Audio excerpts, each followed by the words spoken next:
Hello class. In this short video, I want to explain some things to you briefly in relation to what we started to discuss in the class last week. Don't forget that this course is practical spoken English, and it all has to do with your ability to speak English fluently without committing much error in your pronunciation. Besides, there is need for you to gain a level of mastery in the spoken English such that you'll be able to interact with anybody who speaks English beyond the coast of Nigeria.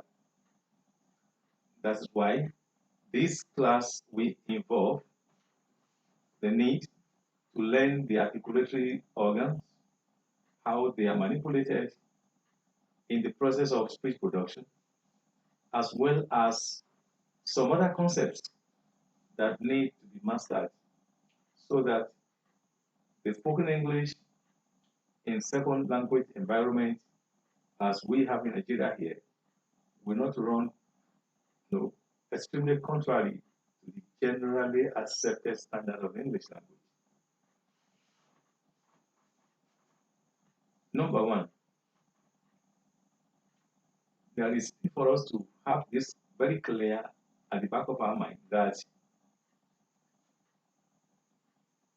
in the process of speech production, we make use of the air that is coming from the lungs.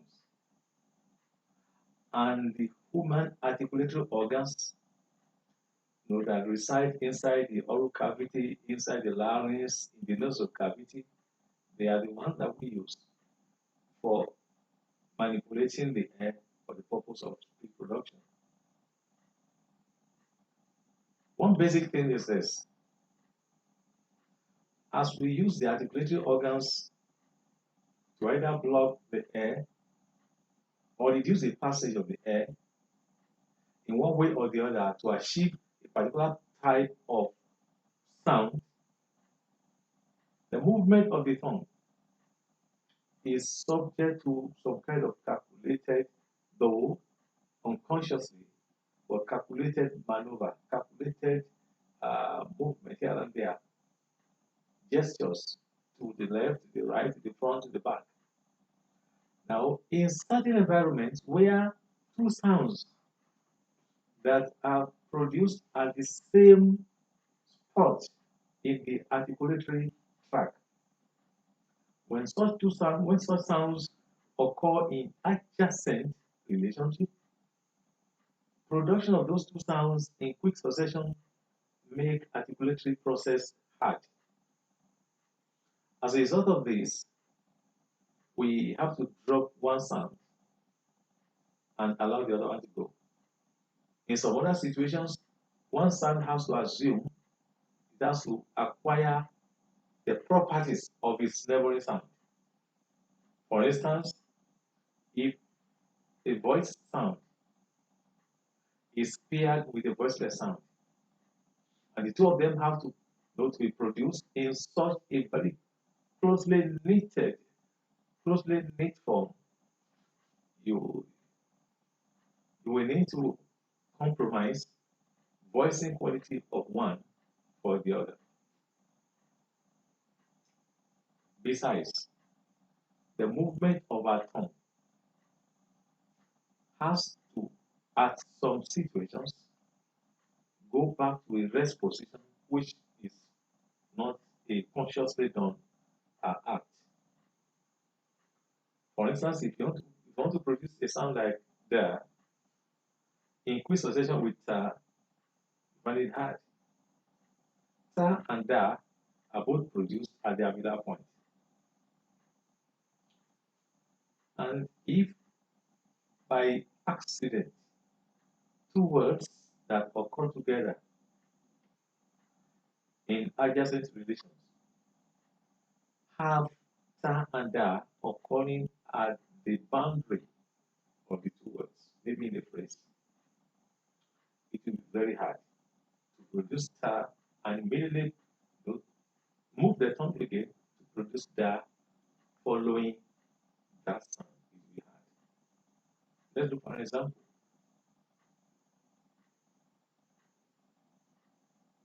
let's say let's the word cat dog, cat dog. If you want to produce such expression cat dog, you discover that you cannot fully realize cat and dog. Cat dog, cat dog. You find it difficult to say cat dog.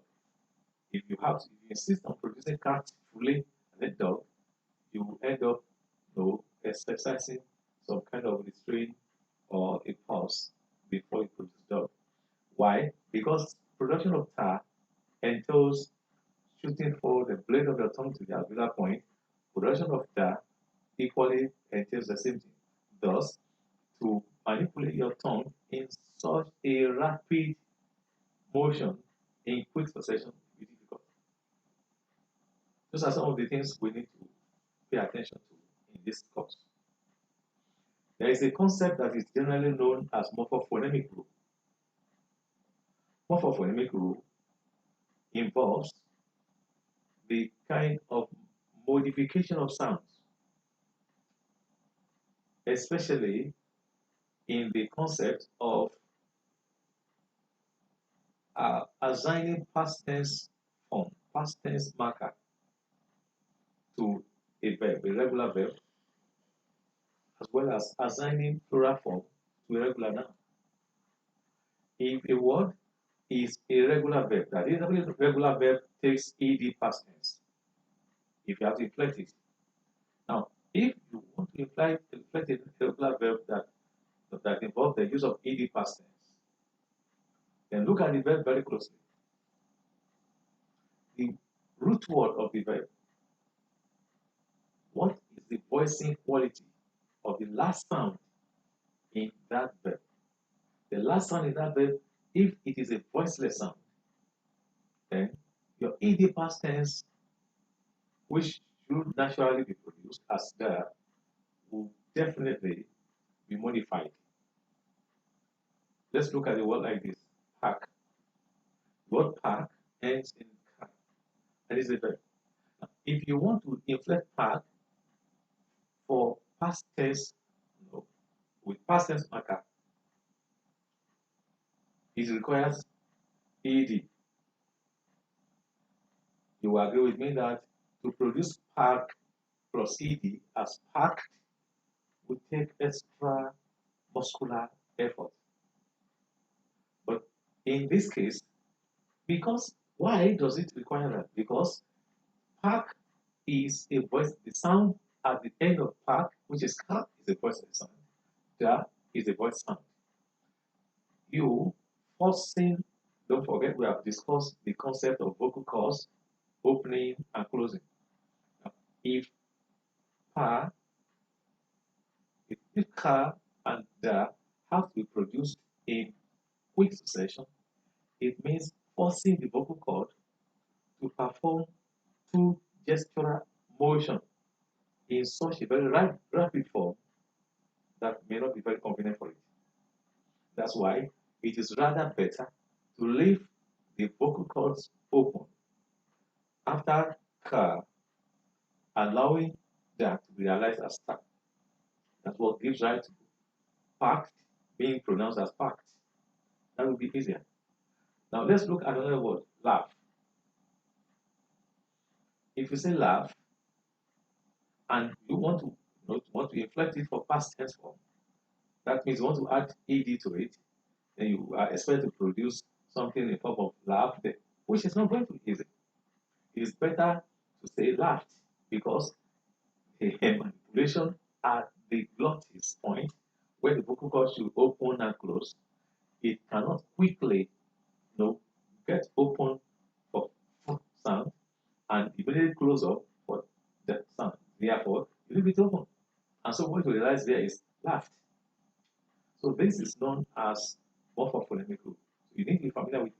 That is why it is important for you to know the number of consonant sounds that are voiced and those consonant sounds that are voiceless. There are some of these sounds that are voiced. I think about 15 of them, if you can remember. Then 9 of them are voiceless. Among these 9 consonant sounds are voiceless. There are some of them which do not. This rule does not apply to them. The da itself and ta, these two sounds, the rule doesn't apply to them. There is a different modification that you apply to those two sounds in any